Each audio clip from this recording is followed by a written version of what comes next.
बिस्मिल्लाहिर्रहमानिर्रहीम। मुसलमानों का असल मसला क्या है? हम इस तशख़ीस से आज तक हमें इत्मीनान नहीं है। हम ये तशख़ीस ही दुरुस्त नहीं कर सके कि हमारा असल मसला क्या है। बड़े बड़े लोग इस हवाले से अपनी राय देते रहे, लेकिन बहरहाल कन्फ्यूजन रही। हज़रत शाह वलीउल्लाह रहमतुल्लाह तआला अलैह और इनके पैरोकारों ने कहा था कि सिख और मरहटों से अगर निजात हासिल हो जाए तो इस्लाम को कोई ख़तरा नहीं। इस्लाम को अगर ख़तरा है तो सिखों से और मरहटों से है। सिखों और मरहटों को रास्ते से हटा दिया गया, लेकिन इस्लाम और इस्लामी अफकार बदस्तूर ख़तरे में रही। फिर आ गए जी शाह अब्दुल अज़ीज़ रहमतुल्लाह अलैह। शाह अब्दुल अज़ीज़ और उनके पैरोकारों ने कहा कि अंग्रेज़ से इस्लाम को ख़तरा है। अगर आप बर सग़ीर से अंग्रेज़ को हटा दें तो इस्लाम को कोई ख़तरा बाकी नहीं रहेगा। बर सग़ीर से अंग्रेज़ों को हटा दिया गया, लेकिन इस्लाम और मुसलमान आज भी ख़तरे में। फिर उसके बाद अगला जो आता है मरला, वो क्या आता है? कायद आज़म मोहम्मद अली जिन्ना आ गए, बल्कि इनसे पहले सर सैयद अहमद ख़ान आ गए। उन्होंने कहा कि मुसलमानों का सबसे बड़ा मसला है तालीम से दूरी। लो जी, अंग्रेज़ी आनी चाहिए। मुसलमानों ने अंग्रेज़ी पढ़ ली, इसके बावजूद आज भी इस्लाम को और पाकिस्तान को और मुसलमानों को ख़तरा है। उसके बाद आ जाते हैं मोहम्मद अली जिन्ना रहमतुल्लाह अलैह। उन्होंने कहा कि हिंदू फ़िरके से मुसलमान को और इस्लाम को ख़तरा है। अगर हम पाकिस्तान बना के हिंदू फ़िरके से जान छुड़वा लें तो मुसलमान और इस्लाम दोनों महफूज हो जाएंगे। लेकिन जिद्दोजहद हुई, मुसलमानों ने अलग मुल्क भी बना लिया, हिंदुओं से जान भी छुड़ा ली, हिंदुओं के तसल्लुत से निकल भी गए। इसके बावजूद आज भी इस्लाम को भी ख़तरा है और मुसलमान को भी ख़तरा है। फिर आप और लोगों ने लेते जाएं। मौलाना मौदूदी रहमतुल्लाह अलैह आ गए। उन्होंने कहा कि अयूब ख़ान और भुट्टो से इस्लाम को ख़तरा है। लेकिन भुट्टो को भी फांसी हो गई, अयूब ख़ान भी ख़त्म हो गया, इस्लाम बदस्तूर ख़तरे में ही रहा और मुसलमान बदस्तूर ख़तरे में रहे। उसके बाद शेख अबुल हसन नदवी आ गए, जिनको मौलाना अली मियाँ भी कहती हैं। उनके मानने वालों ने और उन्होंने कहा कि सुप्रीम कोर्ट में उन दिनों एक केस चल रहा था, शाहबानो केस। उन्होंने कहा जी इस केस से इस्लाम को ख़तरा है, अगर ये केस हमारे हक़ में हो जाए तो इस्लाम और मुसलमान महफूज हो जाएंगे। लेकिन जी वो केस भी पार्लियामेंट में मुसलमानों को सुप्रीम कोर्ट के फ़ैसले से आज़ाद करवा दिया। उस केस में भी जीत गए, लेकिन आज भी इस्लाम को भी ख़तरा है और मुसलमान को भी ख़तरा है। सवाल ये, मैंने आपको 400 साल की तारीख़ का ख़ुलासा बता दिया 2 मिनट में, कि हमारे बड़े बड़े अज़हान क्या सोचते रहे कि हमें किन किन चीज़ों से ख़तरा है। फिर वो चीज़ें रफ़ा भी हो गई, लेकिन वो ख़तरा अपनी जगह पे कायम रहा। तो क्या हम इससे इस नतीजे पर पहुंच सकते हैं कि तशख़ीस गलत थी? हज़रत शाह वलीउल्लाह की तशख़ीस गलत थी, शेख अब्दुल अज़ीज़ की तशख़ीस गलत थी, हत्ता कि कायद आज़म की गलत थी, सर सैयद की गलत थी, मौदूदी की गलत थी, मौलाना अली मियाँ की गलत थी। फिर उसके बाद अभी तक आप आ जाएँ, एक इसमें ऐसा बंदा है इस तरतीब में कि उन्होंने जो बात की वो अभी तक, यानी वो मसला हल हो के ये साबित नहीं हुआ कि वो मसला है या नहीं। वो डॉक्टर ताहिरुल कादरी साहब, उन्होंने कहा जी निज़ाम से इस मुल्क को और मुसलमान को और पाकिस्तान को ख़तरा है। लेकिन अभी हम देखेंगे, अभी तक तो ये बात दरमियान में है। ज़ाहिर है निज़ाम बदलेगा तो हम देखेंगे कि ये तशख़ीस दुरुस्त है कि नहीं है। अब तक की तशख़ीसें तो दुरुस्त नहीं थी, ऐसा है कि नहीं? अब ये देखना है कि ये मैंने आपके सामने एक 400 साल का ख़ुलासा रख दिया। हर वो ताकत जिसको मुसलमानों ने अपना दुश्मन करार दिया और ये समझा कि वो रास्ते से हट जाए तो हम जनाब दूध की नहरें बिठा देंगे, कुरान के अलूम और मारिफ बहेंगे, सब कुछ रास्ते से हट गया, लेकिन कुछ नहीं हुआ। इस्लाम बदसूर ख़तरे में घिरा रहा। हिंदुस्तान में, पाकिस्तान में, बांग्लादेश में, श्रीलंका में, फ़लस्तीन में, जिस दुनिया के हिस्से में आप चले जाएँ, मुसलमान आज भी ख़तरे में। ये तवील तजर्बा ये बताने के लिए काफ़ी है कि मुस्लिम कायदीन की निशानदेही दुरुस्त नहीं थी, अदब के साथ दुरुस्त नहीं थी। तो फिर क्या है कि अगर वो हो जाए तो मुसलमान और पाकिस्तान, मुसलमान को ख़तरा नहीं है और इस्लाम को ख़तरा नहीं है। हमें इस्लाह के लिए हज़ूर ने फरमाया था कि जिस तरह पहले दौर में लोगों की इस्लाह हुई थी, आखिरी दौर में भी वैसी होगी। हमें पीछे पलटना है। खुलाफ़ाए राशिदीन का दौर, फिर उसके बाद जो आगे अदवार चले, जिसमें खिलाफत बनु अब्बास, बनु उमय्या है, बनु अब्बास है, जिसमें बहुत सारे मामलात से हमें बड़ा सख्त इख्तलाफ है। बनु उमैया से, बनु अब्बास से, अहले बैत की दुश्मनी जहाँ भी हो उस पर हम लानत भेजती हैं, दुश्मनी अहले बैत, वो हिस्सा अलग कर लें। लेकिन ज़ाहिर सारे लोग तो ऐसे नहीं थे हमेशा। ये जो मुसलमानों की ये लेगेसी चली, इसमें जो उन्होंने पूरी दुनिया पर, यानी वो वहाँ से उठे मदीना से और पूरी दुनिया पर उन्होंने अपनी 2.5 बर्रे आज़मों पर मुसलमानों की हुकूमत और सल्तनत थी। और हज़रत उमर फ़ारूक जब विसाल हुआ तो 22 लाख शहादत हुई तो 22 लाख मुरब्बा मील से ज़्यादा मुसलमान काबिज़ थे और हुकूमत कर रहे थे।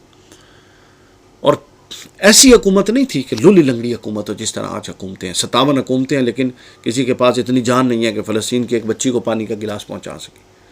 वो उमर फ़ारूक की हुकूमत थी और इस तरह थी कि यानी फुल डंडा सर्विस हुकूमत। एक दरख्त का पत्ता भी हिलता था तो हुक्मरान को मालूम होता था कि क्या हो रहा है और वो उसकी ज़िम्मेदारी कबूल करता था। इसलिए तो वो कहते हैं कि अगर फुरात के किनारे बकरी का बच्चा भी मर जाएगा तो मैं ज़िम्मेदार हूँ उसका। तो लिहाजा तशख़ीस दुरुस्त नहीं हुई, तशख़ीस वैसे ही करने की ज़रूरत है जिस तरह उस दौर में की थी।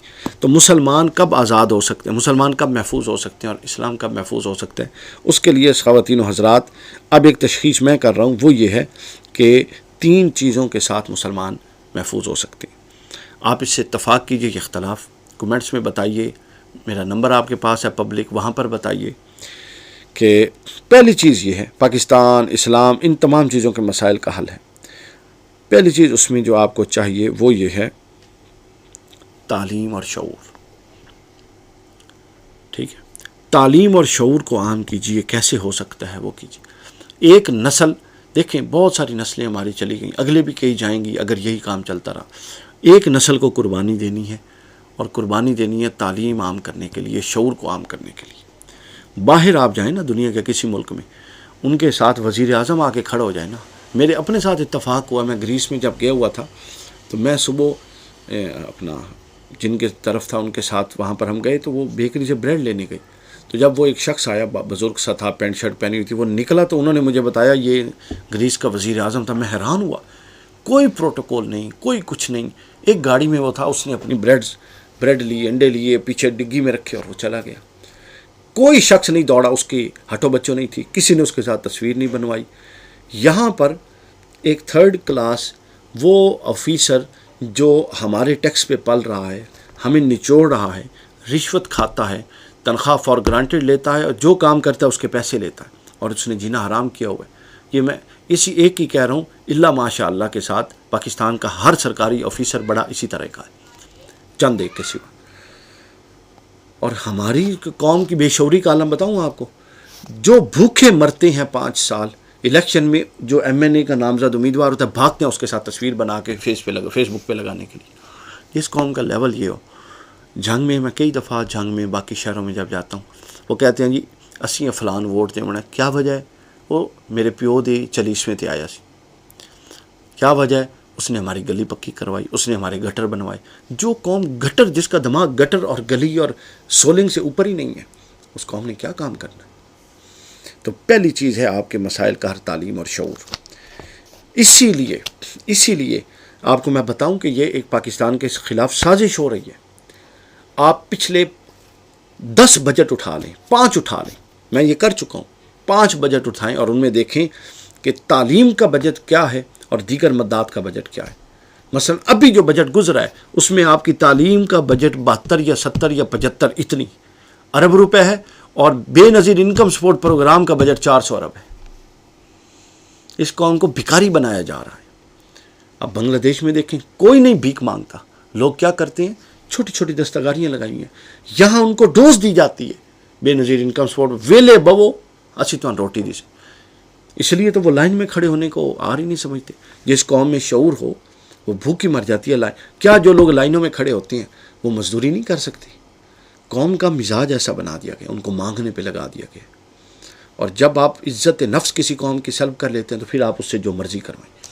ये कौम बच्चे बेच रही है, ये कौम बेटियां बेच रही है, ये कौम इज़्ज़तें पामाल कर रही है, ठीक है, लेकिन मुड़ के इस कौम को हर 5 साल बाद वही चाहिए जो पिछले 5 साल चाहिए थे। और इलेक्शन के 4 दिन लगता है कि हर बंदे के अंदर एक रूह आई हुई है, नहीं, इतना उम्मीद हो जाता है।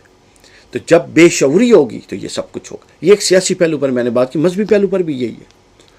ये जो आपने अपने अखलाकियात को बेहतर करना है, जो मौलवी ख़ुद बदकिरदार है, जो मौलवी ख़ुद बद अखलाक है, जिसकी अपनी कोई न मुताला है, न गहराई है, न गहराई है, वो मिंबर पे बैठता है तो उसके पास मसलक के धंधों के सिवा बात कोई नहीं। मैं जुमा बदल बदल के नमाज़ें अपना कई अर्सा ना मस्जिदें बदल बदल के जुमा पढ़ता था, पता लगे कहीं कुरान की रोशनी में मुआशरा ज़ेर बहस है नहीं है।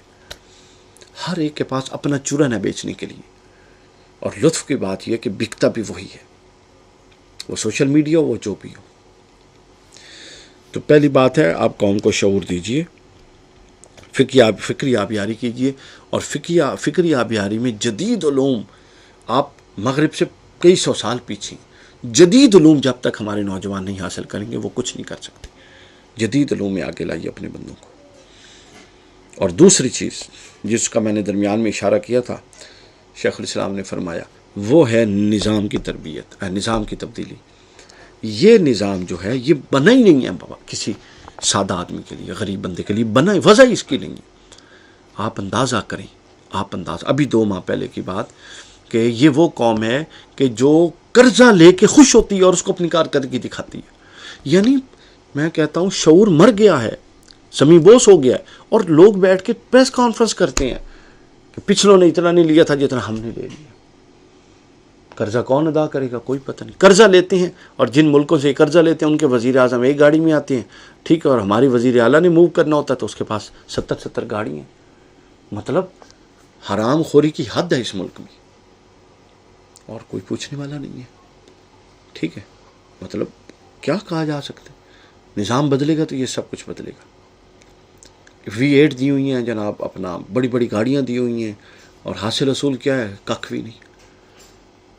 तो आप निजकारी कर रहे हैं ना हमारे यहाँ सारे इदारों की, तो अगर पार्लियामेंट को निजकारी कर दी जाए, पार्लियामेंट की, ठीक है, इससे बेहतर जो ये मामला चल रहे हैं, अगर गवर्नमेंट लेस हो जाए ना पाकिस्तान, ठीक है, तो लोग अपनी छोटी छोटी गवर्नमेंटें बना के ना लोकल यूनियन काउंसिल की इससे बेहतर निज़ाम को चला लेंगे।